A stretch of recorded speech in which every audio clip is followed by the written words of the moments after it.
आलू और ब्रेड दिए दारुण এই মজাদার নাস্তার রেসিপিটি একবার যদি বাড়িতে বানান সকলে কিন্তু বারবার বানাতে বলবে। বানাতে সময় লাগে খুবই কম এবং উপকরণও লাগে খুবই কম। নমস্কার, আমি নীলিমা, আপনারা দেখছেন এনপি টেস্টি ফুড। তো চলুন বন্ধুরা, আলু এবং ব্রেড দিয়ে এই মজাদার নাস্তার রেসিপিটি দেখে নেওয়া যাক।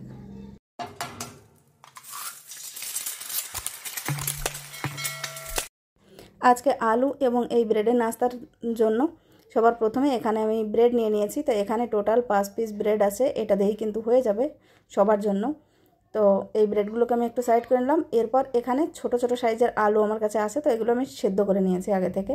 এইবার এই আলুগুলোকে ম্যাশ করে নিতে হবে। তো আপনারা আলু ম্যাশার অথবা গ্রেটার দিয়েও গ্রেট করে নিতে পারেন, অথবা হাত দিয়েও কিন্তু বেশ ভালোভাবে মিহিদানা করে চটকে নিতে পারেন।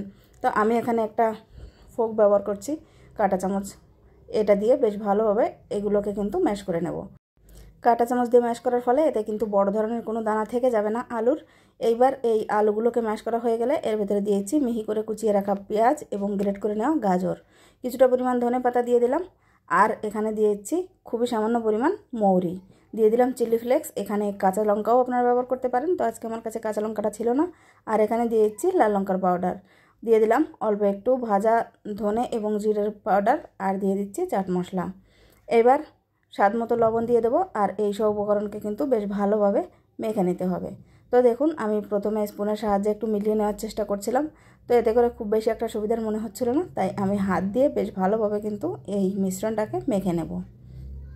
এখানে হাত দিয়ে মেখে নেওয়ার ফলে হাত দিয়ে একটু প্রেস করে করে মেখে নেওয়া যায়, আর এই সেদ্ধ আলু থাকার কারণে এটা কিন্তু একটু আঠালো টাইপের হয়ে যায়।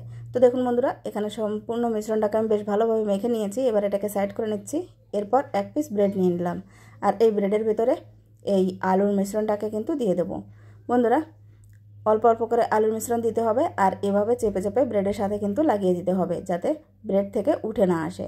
আর যতটা সম্ভব দিয়ে দিতে হবে, বেশি হলেও অসুবিধা নেই। তো দেখুন বন্ধুরা, এখানে সবগুলো কিন্তু আমি বেশ ভালোভাবে চেপে চেপে লাগিয়ে দিচ্ছি ব্রেডের সাথে।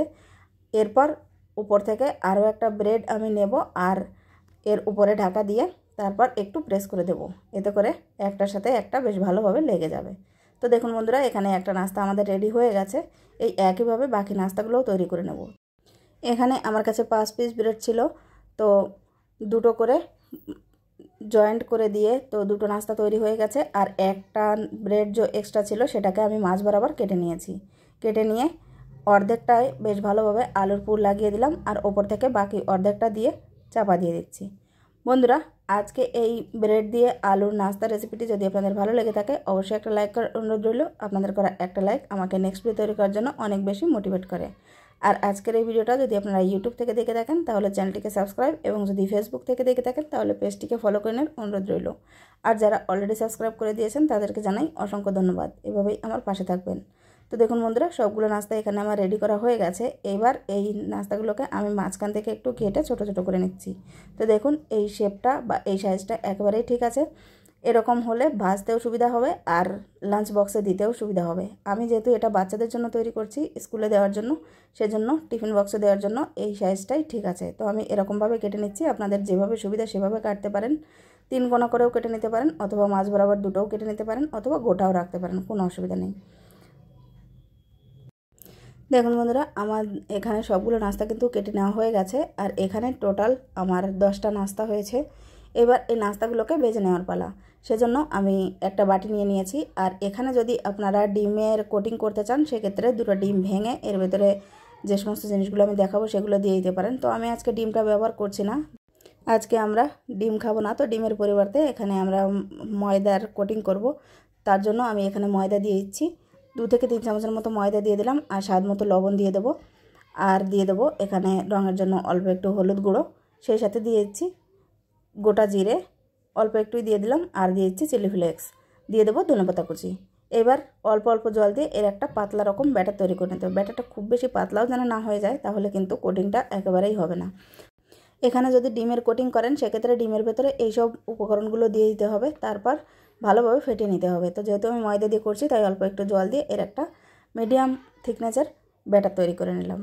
আমাদের ব্যাটার কিন্তু একেবারেই রেডি। এবার একটা নাস্তা নেব, আর এর ভিতরে বেশ ভালোভাবে কোট করে দিতে হবে। ভালোভাবে কোট করে নেওয়া হয়ে গেলে এটাকে ফ্রাই করে নিতে হবে। তো আজকে আমি এই নাস্তাগুলো ফ্রাই করার জন্য ঘি ব্যবহার করছি। তো আমি এটা ডিপ ফ্রাই করছি না, শ্যালো ফ্রাই করব, সেজন্য 2 টেবিল স্পুনের মতো ঘি দিয়ে দিলাম। আর এর ভেতরে এই নাস্তাগুলো একে একে দিয়ে দেব। তারপর চারি সাইড থেকে উল্টে পাল্টে ভালোভাবে কালার এনে তারপর তুলে নিতে হবে। বন্ধুরা, উপর থেকে ডেকোরেশনের জন্য অল্প একটু সাদা তিল দিয়ে দিচ্ছি। এখানে তিলটা সম্পূর্ণ অপশনাল, আপনারা চাইলে দেবেন, না চাইলে কোনো অসুবিধা নেই, তবে তিলটা দিলে দেখতে বেশ ভালো লাগে।